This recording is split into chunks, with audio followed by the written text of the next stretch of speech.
આમ આદમી પાર્ટીના કોર્પોરેટર મહેશભાઈ અણઘરે પોતાના વોર્ડ નંબર 3 ખાતે આવેલ પાસોદરા વિસ્તારના સ્વામિનારાયણ મિશન રોડ પર ઉદ્ભવતી સમસ્યા વિશે જણાવતા કહ્યું કે આ વિસ્તારમાં સિંચાઈ વિભાગ દ્વારા છોડવામાં આવતું પાણી આગળ જતું નથી અને રસ્તા પર જ ફેલાય છે, જેથી આવતા જતા રાહદારીઓને ખૂબ હેરાનગતિ થઈ રહી છે। આ સિંચાઈનું પાણી રસ્તા પરથી ફેલાતા પાલિકાના પ્લોટમાં પણ ઘૂસી જાય છે।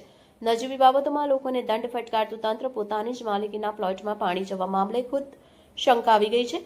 અહીં પાણીના ઉપદ્રવથી મચ્છર જીવજંતુ ઉદ્ભવે છે, લોકો એની હેરાનગતિનો શિકાર થઈ રહ્યા છે। વાત તો ત્યાં સુધી છે કે સિંચાઈ વિભાગ અને તંત્રની લાપરવાહીને કારણે રસ્તા પર પાણી ભરાવાથી રસ્તા પર પડેલા ખાડા પણ વાહન ચાલકો અને રાહદારીઓને નજરે પડતા નથી। શું તંત્ર કોઈ મોટા અકસ્માતની રાહ જોઈને બેસી રહ્યું છે? મહેશભાઈ અણઘરે વધુમાં જણાવ્યું કે રાજ્યના શિક્ષણ મંત્રી અંદાજે 1.5-2 વર્ષ પહેલા પહેલોની લાઈમાં હોંશે ખાતમુહૂર્ત કરી નાખ્યું, પણ હજુ આ રોડ બનવાના કોઈ અણસાર નથી। આને કારણે સૌથી વધુ ભોગ આ વિસ્તારના રહીશો બને છે। આ બાબતે મહેશભાઈ અણઘર વર્ષ પહેલા પત્ર લખી સિંચાઈ વિભાગને જાણ કરી, પણ કોઈ આ કામ કરવા તૈયાર નથી। આના કારણે રોડ બની શકતો પણ નથી, કેમ કે પાણીના કારણે રોડ તરત તૂટી જાય। થોડો ઘણો રોડ બન્યો, પણ બાકીનું કામ અધૂરું જ છે। ભાજપ નેતાઓ ટ્રિપલ એન્જિન સરકારની વાતો કરે છે, પણ એ દાવો સાવ જૂઠો અને બુઠ્ઠો છે। મહેશભાઈ અણઘરે અંતમાં મંત્રી પ્રફુલભાઈ પાનસેરિયા પર પ્રહાર કરતા કહ્યું કે મેયર તમારા, મુખ્યમંત્રી પણ તમારા છે, પ્રધાનમંત્રી પણ તમારા છે, આખી સરકાર તમારી છે। તમારે જેની સાથે સંકલન કરવું એની સાથે કરો, પણ આ સમસ્યાનું અને અહીંની જનતાને પડતી અગવડતાનું નિરાકરણ લાવો। જો તમારાથી ન થઈ શકતું હોય તો ખોટી વાહવાઈ લૂંટવાનું બંધ કરો અને સરકારની વિકાસની અને સુરક્ષાના ભણગા ફૂંકવાનું બંધ કરો। નમસ્કાર, હું મહેશભાઈ અણઘર, કોર્પોરેટર આમ આદમી પાર્ટી સુરત મહાનગરપાલિકા। હાલ અમે સુરત શહેરના વોર્ડ નંબર 3ના જે વાલક વિસ્તારથી આગળ સ્વામિનારાયણ મિશન રોડ છે અને પાસોદરા સુધી આગળથી નેશનલ હાઈવેને ભળે છે એ રોડ ઉપર ઊભા છે।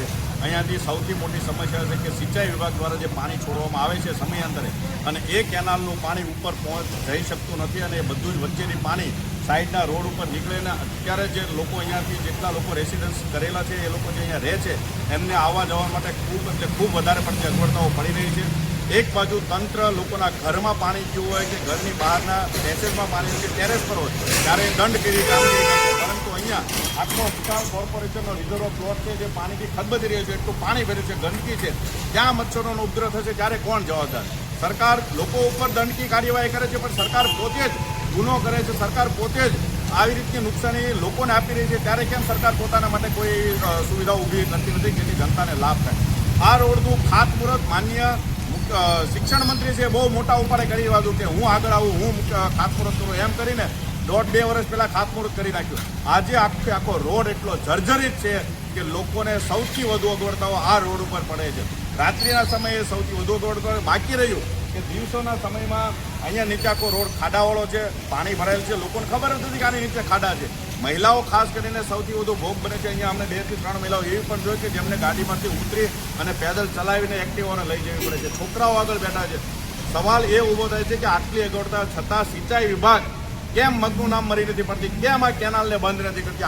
આખો નીચેનો ભાગ છે જે આજે રેસિડેન્શિયલ ઝોનની અંદર આવી ગયો છે, કોઈ જગ્યાએ હવે અહીંયા ખેતીલાયક જગ્યા વધી જ નથી, તો સિંચાઈ વિભાગ કયા એક વ્યક્તિ માટે થઈને આ પાણીની કેનાલને ચાલુ રાખી છે? આ માટે ઓલરેડી 2 વર્ષ પહેલાં કાં તો આ કેનાલને અંડરગ્રાઉન્ડ પાઇપલાઇન નાખીને પેક કરવામાં આવે અથવા તો આ કેનાલને બંધ કરી દેવામાં આવે, જેથી કરીને આ રોડ જે અટકેલો છે એ રોડનું કામગીરી શરૂ શકે। હું ખાસ આ વિસ્તારના ધારાસભ્ય એવા પ્રફુલભાઈ પાનસેરિયાને કહેવા માંગીશ કે તમારી સરકાર છે, તમારી ટ્રિપલ એન્જિનની સરકાર છે, સુરત શહેરના મેયર તમારા છે, મુખ્યમંત્રી તમારા છે અને વડાપ્રધાન તમારા પક્ષના છે। ટ્રિપલ એન્જિનની સરકારની અંદર આ લોકોની સમસ્યાઓ કેમ તમારાથી હલ નથી થતી?